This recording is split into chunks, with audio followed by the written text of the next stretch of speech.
اس وقت تک وہ اپنے قبیلے بنو مخزوم کی عسکری قوت کا قائد بن چکا تھا۔ بنو مخزوم کا شمار قریش کے چند ایک معزز خاندانوں میں ہوتا تھا۔ قریش کے عسکری امور اسی خاندان کے سپرد تھے۔ قریش خالد کے باپ الولید کے احکام اور فیصلے مانتے تھے۔ 24 برس کی عمر میں یہ حیثیت خالد کو بھی حاصل ہو گئی تھی، مگر اس حیثیت کو ٹھکرا کر خالد ابو سلیمان مدینے کو جا رہا تھا۔ وہ محسوس کرتا جیسے اس کی ذات سے کوئی قوت اسے پیچھے کو گھسیٹ رہی ہو۔ جب وہ اس قوت کے اثر کو محسوس کرتا تو اس کی گردن پیچھے کو مڑ جاتی، لیکن اس کی اپنی ذات سے ایک آواز اٹھتی، آگے دیکھ خالد، تو ولید کا بیٹا تو ہے لیکن وہ مر گیا ہے، اب تو سلیمان کا باپ ہے، وہ زندہ ہے۔ اس کے ذہن میں دو نام اٹک گئے، محمد رسول اللہ صلی اللہ علیہ وآلہ وسلم جو ایک نیا دین لے کر آئے تھے، اور الولید جو خالد کا باپ اور آپ صلی اللہ علیہ وآلہ وسلم کے نئے دین کا بہت بڑا دشمن تھا۔ باپ یہ دشمنی ورثے کے طور پر خالد کے حوالے کر کے دنیا سے اٹھ گیا تھا۔ خالد کے گھوڑے نے پانی کی مشک پر اپنے آپ ہی رخ بدل لیا تھا۔ خالد نے ادھر ادھر دیکھا، اسے گول دائرے میں کھجوروں کے درخت اور صحرا کے جھاڑی نما درخت نظر آئے۔ گھوڑا ادھر ہی جا رہا تھا۔ نخلستان میں داخل ہو کر خالد گھوڑے سے کود گیا۔ امامہ اتار کر وہ پانی کے کنارے دو زانوں ہو گیا۔ اس نے پانی چلو بھر بھر کر اپنے سر پر ڈالا اور 2-4 چھینٹے منہ پر پھینکے۔ اس کا گھوڑا پانی پی رہا تھا۔ خالد نے اس چشمے سے پانی پیا جو صرف انسانوں کے استعمال کے لیے تھا۔ یہ ایک چھوٹا سا جنگل تھا۔ خالد نے گھوڑے کی زین اتاری اور زین کے ساتھ بندھی ہوئی چھوٹی سی ایک دری کھول کر جھاڑی نما درختوں کے جھنڈ تلے بچھائی اور لیٹ گیا۔ وہ تھک گیا تھا، تھوڑی دیر کے لیے سو جانا چاہتا تھا، مگر اس کے ذہن میں یادوں کا جو قافلہ چل پڑا تھا وہ اسے سونے نہیں دے رہا تھا۔ اسے 7 سال پہلے کا ایک دن یاد آیا جب اس کی عزیزوں نے محمد رسول اللہ صلی اللہ علیہ وآلہ وسلم کو قتل کرنے کا منصوبہ بنایا تھا۔ اس منصوبے میں خالد کا باپ الولید پیش تھا۔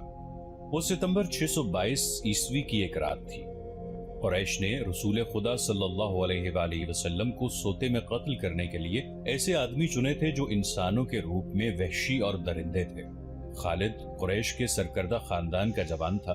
اس وقت اس کی عمر 27 سال تھی۔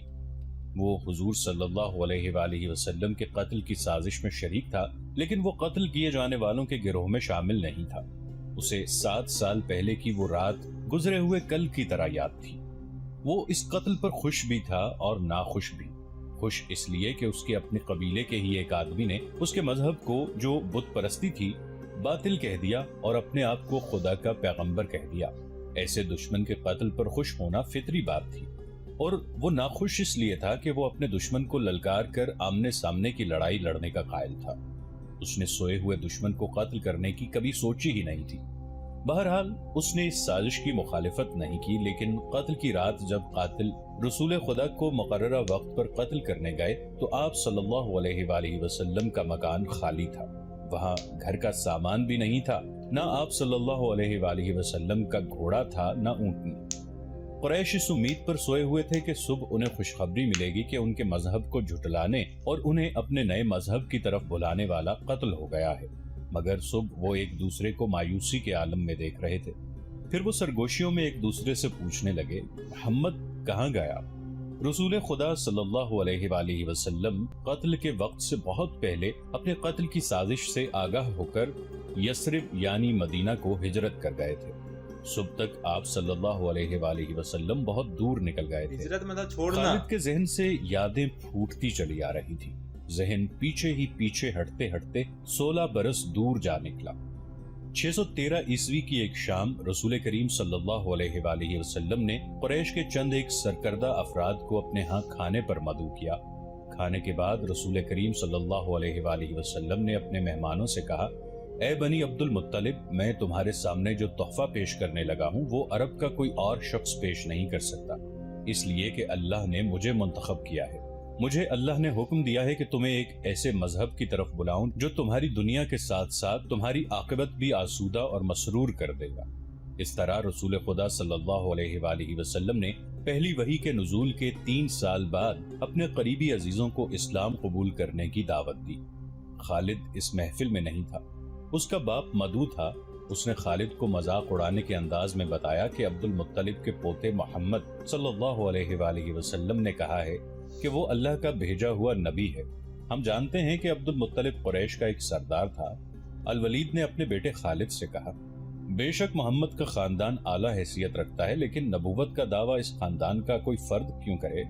اللہ کی قسم اور حبل اور عزا کی، میرے خاندان کا رتبہ کسی سے کم نہیں، کیا نبوت کا دعویٰ کر کے کوئی ہم سے اونچا ہو سکتا ہے؟ آپ نے اسے کیا کہا ہے؟ خالد نے پوچھا۔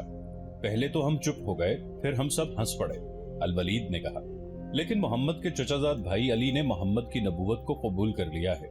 خالد اپنے باپ کی طنزیہ ہنسی کو بھولا نہیں تھا۔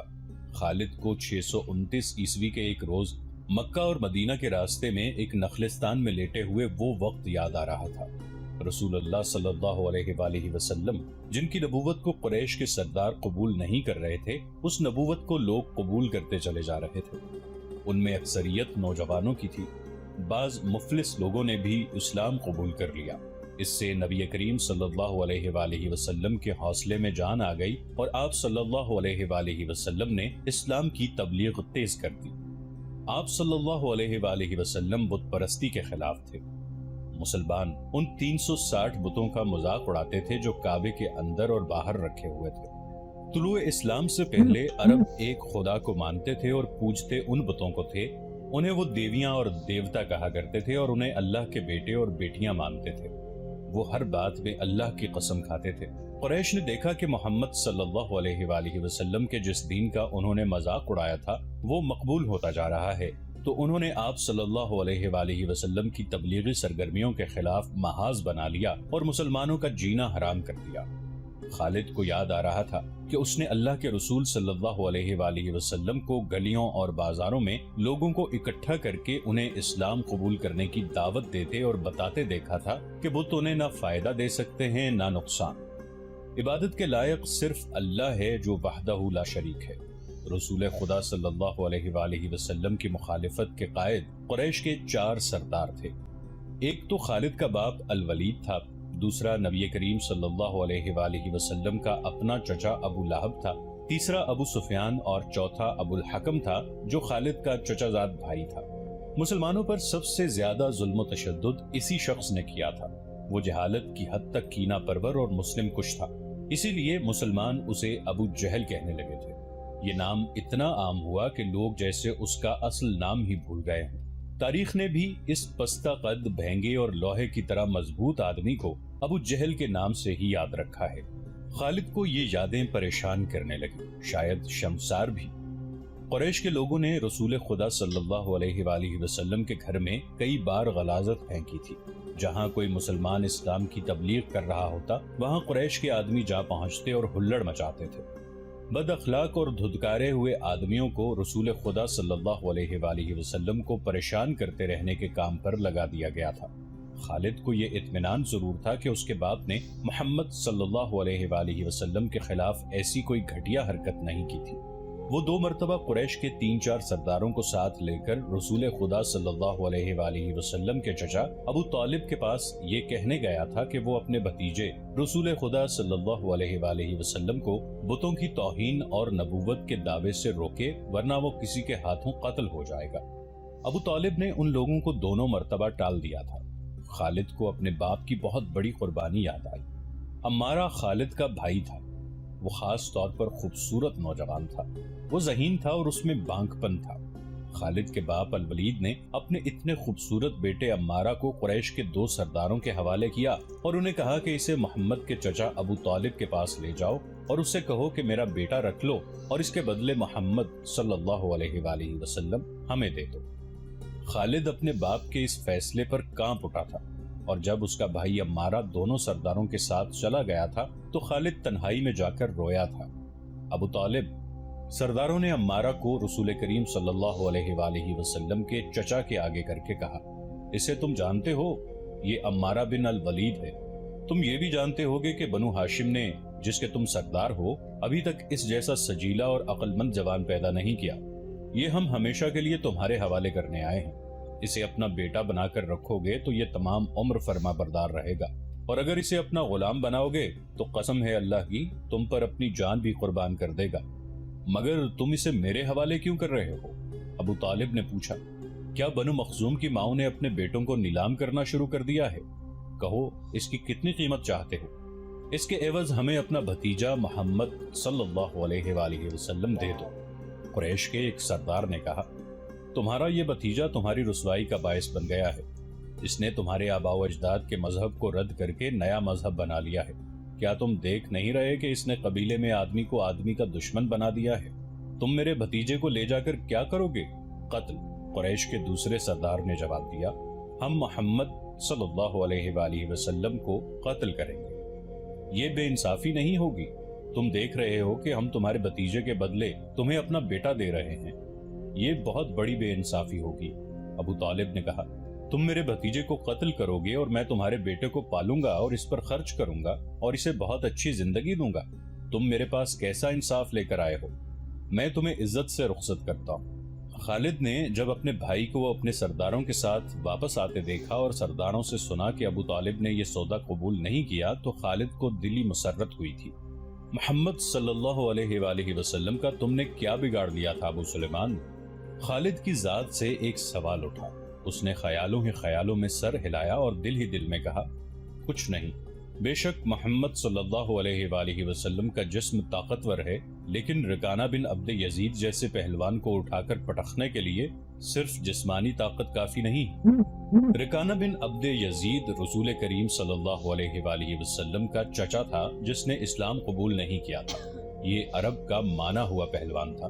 نامی گرامی پہلوان آئے جنہیں اس نے ایک ہی داؤ میں پٹخ کر اٹھنے کے قابل نہ چھوڑا۔ وہ وحشی انسان تھا، صرف لڑنا مارنا جانتا تھا۔ خالد کو وہ وقت یاد آنے لگا جب مسلمانوں کو دکھ کرنے والے 3-4 آدمیوں نے ایک دن رکانہ پہلوان کو خوب کھلایا پلایا اور اس سے کہا کہ تمہارا بھتیجا محمد صلی اللہ علیہ وآلہ وسلم کسی کے ہاتھ نہیں آتا، نہ اپنی تبلیغ سے باز آتا ہے، نہ کسی سے ڈرتا ہے، اور لوگ اس کی باتوں کے جادو میں آتے چلے جا رہے ہیں۔ کیا تم اسے سیدھا نہیں کر سکتے؟ کیا تم میرے ہاتھوں اس کی ہڈیاں توڑوانا چاہتے ہو؟ رکانہ نے اپنے چہرے پر مست بحثے کا تاثر پیدا کر کے تکبر کے لہجے میں کہا تھا، لاؤ اسے میرے مقابلے پہ، لیکن وہ میرا نام سن کر مکہ سے بھاگ جائے گا۔ نہیں، میں اس کے ساتھ لڑنا اپنی توہین سمجھتا ہوں۔ اس نے اکسانے والے آدمیوں کی بات نہ مانی۔ وہ کسی پہلوان کو اپنے برابر سمجھتا ہی نہیں تھا۔ مسلمانوں کے دشمن خاموش ہو گئے، لیکن سوچتے رہے کہ رسول خدا صلی اللہ علیہ وآلہ وسلم کو رکانہ کے ہاتھوں گرا کر آپ صلی اللہ علیہ وآلہ وسلم کا تماشا بنایا جائے۔ مکہ کے یہودی خاص طور پر رسول کریم صلی اللہ علیہ وآلہ وسلم کے دشمن تھے، لیکن وہ کھل کر میدان میں نہیں آتے تھے۔ وہ خوش تھے کہ اہل قریش آپس میں بٹ کر ایک دوسرے کے دشمن ہو گئے ہیں۔ انہیں پتہ چل گیا کہ قریش کے کچھ آدمیوں نے رکانہ پہلوان کو اکسایا ہے کہ وہ رسول خدا صلی اللہ علیہ وآلہ وسلم کو کشتی کے لیے للکارے، لیکن وہ نہیں مان رہا تھا۔ ایک روز رکانہ رات کے وقت ایک گلی سے گزر رہا تھا کہ اس کے قریب سے ایک بڑی حسین اور جوان لڑکی گزری۔ چاندنی رات میں لڑکی نے رکانہ کو پہچان لیا اور مسکرائی۔ رکانہ وحشی تھا، وہ رک گیا اور لڑکی کا راستہ روک لیا۔ کیا تم جانتی ہو کہ عورت مرد کی طرف دیکھ کر مسکراتی ہے تو اس کا مطلب کیا ہوتا ہے؟ رکانہ پہلوان نے پوچھا۔ کون ہو تم؟ اس کا مطلب یہ ہوتا ہے کہ عورت اس مرد کو چاہتی ہے، اس جوان لڑکی نے جواب دیا۔ میں سبت بنت ارمن ہوں۔ او، ارمن یہودی کی بیٹی؟ رکانہ نے کہا اور لڑکی کے کندھوں پر ہاتھ رکھ کر اسے اپنے قریب کر کے بولا، کیا میرا جسم تجھے اتنا اچھا لگتا ہے اور کیا میری طاقت؟ تمہاری طاقت نے مجھے مایوس کر دیا ہے۔ سبت نے پیچھے ہٹتے ہوئے کہا، تم اپنے بھتیجے محمد سے ڈرتے ہو؟ کون کہتا ہے؟ رکانہ نے گرج کر پوچھا۔ سب کہتے ہیں، سبت نے کہا۔ پہلے محمد کو گراؤ، میں اپنا جسم تمہیں انعام میں دوں گی۔ اللہ کے بیٹوں اور بیٹیوں کی قسم، تیری بات پوری کر کے تیرے سامنے آؤں گا، رکانہ نے کہا۔ لیکن تو نے غلط سنا ہے کہ میں محمد سے ڈرتا ہوں۔ بات یہ ہے کہ میں اپنے سے کمزور کے ساتھ لڑنا اپنی توہین سمجھتا ہوں، لیکن تیری بات پوری کروں گا۔ مشہور مورخ ابن حشام نے لکھا ہے کہ رسول کریم صلی اللہ علیہ وآلہ وسلم نے خود رکانہ پہلوان کو کشتی کے لیے للکارا تھا، لیکن دوسرے مورخ ابن الاسیر نے جو شہادت پیش کی ہے وہ صحیح ہے کہ رکانہ نے محمد صلی اللہ علیہ وآلہ وسلم کو کشتی کے لیے للکارا اور اس نے کہا، میرے بھائی کے بیٹے، تم بڑے دل اور بڑی جرت والے آدمی ہو۔ میں یہ بھی جانتا ہوں کہ تم جھوٹ بولنے سے نفرت کرتے ہو، لیکن مرد کی جرت اور صداقت کا پتہ اکھاڑے میں چلتا ہے۔ آؤ میرے مقابلے میں اکھاڑے میں اترو۔ اگر مجھے گرا لو تو میں تمہیں اللہ کا بھیجا ہوا نبی مان لوں گا، اللہ کی قسم تمہارا مذہب قبول کر لوں گا۔